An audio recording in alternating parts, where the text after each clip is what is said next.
Hi guys, hope you guys are doing really well. Back again with another recipe for the Newsrun. Today we are making matcha.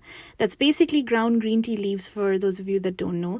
It's a really good food in terms of your health. It's very rich in antioxidants and it can taste really bad if you don't make it properly, and I know that firsthand because I was making it inaccurately for the longest time. What I was doing wrong was that I was adding hot water straight to the matcha, and that gives it like a really unpleasant fishy taste. So always start off with cold water. If you don't have a matcha whisk, just use a jar like I'm using here and just shake it really well. Now I add turmeric and MCT oil to mine, but you really don't have to. That's just a personal preference.